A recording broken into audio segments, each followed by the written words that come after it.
প্ৰতিদিন টাইমৰ উদ্যোগত আৰু ষ্টইক ষ্টুডিঅ'ৰ সহযোগত অনুষ্ঠিত নন্দিনী উইণ্টাৰ ৱাণ্ডাৰলেণ্ড শীৰ্ষক বিশেষ অনুষ্ঠানৰ আজি দ্বিতীয় দিন খানাপাৰা গণেশ মন্দিৰ ইনডোৰ ষ্টেডিয়ামত আয়োজন কৰা হৈছে এই অনুষ্ঠানৰ ৰাজ্যৰ বিভিন্ন প্ৰান্তৰ মহিলা উদ্যোগীসকলক এখন প্লেটফৰ্ম দিয়াৰ উদ্দেশ্যে আয়োজন কৰা হৈছে এই অনুষ্ঠানৰ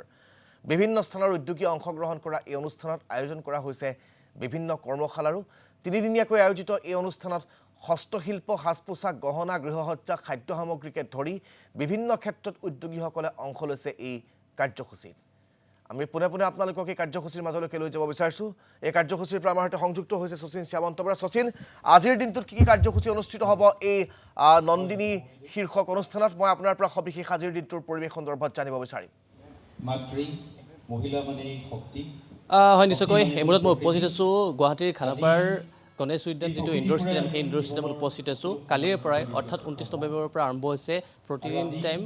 আৰু এই বিশেষ অনুষ্ঠান নন্দিনী আৰু আজিৰ দিনটোত নবাৰ্ডৰ এটা বিশেষ অনুষ্ঠান আছে এই বিশেষ অনুষ্ঠানৰ জৰিয়তে ৰাজ্যৰ বিভিন্ন প্ৰান্তৰ 14গৰাকী উদ্যমী মহিলাক বিশেষকৈ কৃষি ক্ষেত্ৰৰ লগত জড়িত হৈ থকা উদ্যমী মহিলাক সম্বৰ্ধনা হ'ব পোনে পোনে পৰিৱেশটো দেখিবলৈ যত্ন কৰিছোঁ কিছু সময়ৰ পিছতেই এয়া আমি দেখিবলৈ যত্ন কৰিছোঁ আৰম্ভ হ'ব সেই বিশেষ অনুষ্ঠানটো ইতিমধ্যে ৰাজ্যৰ বিভিন্ন প্ৰান্তৰ পৰা উদ্যমী যি মহিলাসকল সেই মহিলাসকলে আহি পেলাই অংশগ্ৰহণ কৰিছে নাবাৰ্ডৰ ফালৰ পৰা তেখেতসকলক আজিৰ দিনটোত সম্বৰ্ধনা জনোৱা হ'ব বিশেষকৈ মই ইতিমধ্যে উল্লেখ কৰিছোঁৱে কৃষিৰ ক্ষেত্ৰখনত তেওঁ আগবঢ়োৱাৰ সেই অৱদানৰ কাৰণে তাৰ সমান্তৰালকৈ এই আমি দেখিছোঁ বৰ্তমান সময়ত সম্বৰ্ধনা জনোৱা হৈছে প্ৰতিদিন টাইমৰ তৰফৰ পৰা আৰু এয়া নাবাৰ্ডৰ মুখ্য যি মহাপ্ৰবন্ধক তেখেতক বৰ্তমান সম্বৰ্ধনা জনোৱা হৈছে তাৰ সমান্তৰালকৈ বিভিন্ন ক্ষেত্ৰৰ লগত জড়িত লোকসকল আহি উপস্থিত হৈছেহি এয়া আমি দেখিবলৈ যত্ন কৰিছোঁ টাইমৰ সঞ্চালিকা স্মিতাক্ষী বি গোস্বামী তেখেতে বৰ্তমান সময়ত এনেদৰে সম্বৰ্ধনা জনোৱা হৈছে পোনপটীয়া সম্প্ৰচাৰযোগে আমি প্ৰতিদিন টাইমৰ দৰ্শকসকলক এই কাৰ্যসূচী দেখিবলৈ যত্ন কৰিছোঁ নাবাৰ্ডৰ মুখ্য মহাপ্ৰবন্ধক তাৰ সমান্তৰালকৈ বৰ্তমান PBSLৰ চেয়াৰমেন তাৰ সমান্তৰালকৈ এগ্ৰিকালচাৰৰ চেয়াৰমেন TP ভূষাল সকলো আহি বৰ্তমান উপস্থিত হৈছে আৰু কিছু সময়ৰ পিছতেই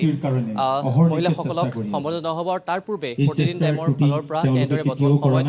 লোকসকলক সম্বৰ্ধনা জনোৱা হৈছে আমি পৰিৱেশটো প্ৰতিদিন টাইমৰ দৰ্শকসকলক যথেষ্ট কৰিছোঁ আৰু এই অনুষ্ঠানৰ পিছতে নন্দিনী আন অনুষ্ঠানবোৰ আৰম্ভ হ'ব আমি কিছু কথা জানিবলৈ চেষ্টা কৰিম ইতিমধ্যে আমাৰ লগত নাবাৰ্ডৰ মুখ্য মহাপ্ৰবন্ধকো আছে মই তেখেতৰ লগত কথা ক'বলৈ চেষ্টা কৰিম তাৰ পূৰ্বে এয়া আমি দেখুৱাইছোঁ প্ৰতিদিন টাইমৰ তৰফৰ পৰা এয়া বিশেষ সম্বৰ্ধনা জনোৱা হৈছে মই ইতিমধ্যে উল্লেখ কৰিছোঁৱে বিভিন্ন ক্ষেত্ৰৰ লগত জড়িত লোকসকল আহি উপস্থিত আছে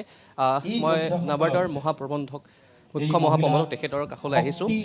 ছাৰ মই আপোনাক জানিব চেষ্টা কৰিম ৰাজ্যৰ বিভিন্ন ক্ষেত্ৰৰ আজি 14গৰাকী বিশেষ মহিলা সম্বৰ্ধনা জনোৱা হৈছে কৃষি ক্ষেত্ৰত তেওঁলোকে আগবঢ়োৱা অৱদানৰ কাৰণে কি ক'ব বিচাৰে আচলতে এইটো এটা আমাৰ নাবাৰ্ডৰ ফালৰ পৰা প্ৰচেষ্টা কৰা হৈছে যে আমাৰ যিখিনি মহিলা কৃষি ক্ষেত্ৰত লাগি আছে আমি মহিলা কৃষক বুলিও ক'ব পাৰোঁ তেখেতসকলৰ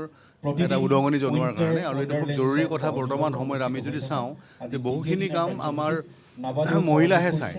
কাৰণ কৃষি ক্ষেত্ৰখনত আগৰ পৰাও চাই আছিলে কিন্তু এতিয়া আমাৰ বিভিন্ন কামৰ কাৰণে ল'ৰাবোৰ বাহিৰলৈ গ'লে মহিলাসকলেহে খেতিখোলাখন চলাব লগা বা চম্ভালিব লগা হয় সেইখিনি ক্ষেত্ৰত তেওঁলোকৰ যেনেকৈ সকলোৱে কৰেই তাৰ মাজত খুব নিজেই খেতি কৰে আমি যেনেকৈ আমাৰ নৱনীতা বৰা আছে হাতেৰে নৱনীতা দাস হাতেৰে খেতি কৰা হাতেৰে মানে খেতি ট্ৰেক্টৰ চলোৱাৰ পৰা আৰম্ভ কৰি কৰা গতিকে এই মহিলাসকলৰ এই যে এটা কষ্ট এটা যে তেওঁলোকৰ অৰিহণা সমাজৰ প্ৰতি অৰিহণা সেইটো কাৰণে আমি তেওঁলোকক আচলতে আমি তেওঁলোকক এটা ফেলিচিটেট কৰিব বিচাৰিছোঁ আমাৰ উদ্দেশ্যটো হ'ল তেওঁলোকক ধন্যবাদ জনোৱা যে ইমানখিনি কৰিছে আৰু আগবাঢ়ি যাবৰ কাৰণে তেওঁলোকক উদগনি দিয়া লগতে আন মহিলা কৃষকসকলক উদগনি দিয়া ৰাজ্যৰ কোন কোন প্ৰান্তৰ সেই মহিলাসকলক সম্বৰ্ধনা জনোৱা হৈছে প্ৰান্তৰ বুলি নহয় আমি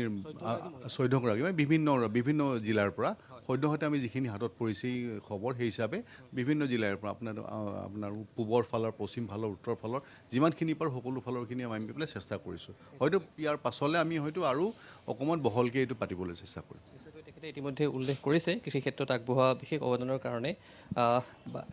আজিৰ দিনটো সম্বৰ্ধনা জনোৱা হৈছে আমি দেখিবলৈ যত্ন কৰিছোঁ এনেদৰে বৰ্তমান ৰাজ্যৰ বিভিন্ন জিলাৰ পৰা 14গৰাকী মহিলাক আজিৰ দিনটোত সম্বৰ্ধনা জনোৱা হ'ব আমি পৰিৱেশটো প্ৰতিনিধিত্ব আমাৰ দৰ্শকলৈ দেখুৱাবলৈ যত্ন কৰিছোঁ নাবাৰ্ডৰ ফালৰ পৰা বিশেষ অনুষ্ঠান এয়া আয়োজন কৰা হৈছে আৰু কিছু সময়ৰ পিছতে যিটো অনুষ্ঠান সেই অনুষ্ঠানো আৰম্ভ হ'ব তাৰ সমান্তৰালকৈ নন্দিনীৰ যিটো অনুষ্ঠান আমি ইতিমধ্যে উল্লেখ কৰিছোঁ দ্বিতীয় বৰ্ষৰ বাবে নন্দিনী উইণ্টাৰ ৱণ্ডাৰলেণ্ড যিটো শীৰ্ষক অনুষ্ঠান এই অনুষ্ঠানো আয়োজন কৰা হৈছে আৰু বিভিন্ন প্ৰান্তৰ পৰা লোকসকল আহি বটনসভাত এনেদৰে ভিৰ কৰা পৰিলক্ষিত হৈছে তাৰ সমান্তৰালকৈ প্ৰতিদিন টাইমৰ সঞ্চালিকাও আছে আমি তেখেতৰ কাষলৈ যাবলৈ চেষ্টা কৰিম আৰু কিছু সময়ৰ পিছতে নন্দিনী উইণ্টাৰ ৱণ্ডাৰলেণ্ড যিটো অনুষ্ঠান সেই অনুষ্ঠানো আৰম্ভ হ'ব বিভিন্ন বিপণীও আছে মই তেখেতৰ কাষলৈ যাবলৈ চেষ্টা কৰিম মই আপোনাৰ কাষলৈ আহিছোঁ এইবাৰ নন্দিনী দ্বিতীয় বৰ্ষত ভৰি দিছে আৰু নবাৰ্ডৰো বিশেষ অনুষ্ঠান আয়োজন কৰা হৈছে ৰাজ্যৰ বিভিন্ন প্ৰান্তৰ 14গৰাকী উদ্যমী মহিলাক আজি যিটো সম্বৰ্ধনা জনোৱা হ'ব তাৰ সমান্তৰালকৈ নন্দিনী উইণ্টাৰ ৱণ্ডাৰলেণ্ডে এখন বিশেষ মঞ্চ দিছে মহিলাসকলক কি ক'ব হয় খুবেই ভাল লাগিছে আজি নাবাৰ্ডে আমাৰ প্ৰতিদিন টাইম নন্দিনী ইভেণ্টটোৰ জৰিয়তে গোটেই খেতিয়কসকলক মাতি আনিছে কাৰ্বি আংলং আৰু বিভিন্ন জিলাৰ পৰা আৰু ইয়াতে তেখেতসকলে সম্বৰ্ধনা জ্ঞাপন কৰিব যোনসকল মহিলা স্বাৱলম্বিতাৰ বাট দেখুৱাই গৈছে বাকীবোৰ মহিলাকো আৰু তেখেতসকলে বিভিন্ন প্ৰান্তৰ পৰা আহি ইয়াতে তাৰমানে অংশগ্ৰহণ কৰিছে মই নথৈ আনন্দিত হৈছোঁ আৰু নাবাৰ্ডকো মই কৃতজ্ঞতা জ্ঞাপন কৰিছোঁ কাৰণ আমাৰ এই প্লেটফৰ্মটো তেখেতসকলে চাগে ভাবিছে মহিলাৰ কাৰণে এটা এনেকুৱা এটা প্লেটফৰ্ম য'ত তাৰমানে সকলো মহিলাক এটা এনকাৰেজমেণ্ট দিয়া যায় তাৰ ইয়াতে আজি ৰাতিপুৱাৰ পৰাই এই অনুষ্ঠান চলি আছে আৰু নাবাৰ্ডৰ সহযোগিতা আগবঢ়োৱাৰ বাবে মই তেখেতসকলক বহুত কৃতজ্ঞতা জ্ঞাপন কৰিছোঁ মহিলাসকলে এখন বিশেষ মঞ্চ লাভ কৰিছে ইয়াৰ পৰা তেখেতসকলে আৰু সাহস পাব আৰু উদ্যম পাব হয় সেইটোৱেতো লাগে সাহস আৰু যোনটো নিজৰ মানসিকতা ষ্ট্ৰং হ'লে বা আমি যোনটো কথা ভাবাৰ পিছত আমাৰ বহুতখিনি প্ৰচেছ থাকে আৰু সেই মঞ্চ এখন লাগে আচলতে মঞ্চ এখন লাগে কেইজনমান মানুহ লাগে যোনে সহায় সহযোগিতা প্ৰদান কৰে আৰু সেই হৈছে ইয়াতে এই মঞ্চখন মই ভাবিছোঁ যে সেই মঞ্চখন আমি দিব পাৰিছোঁ সেয়াই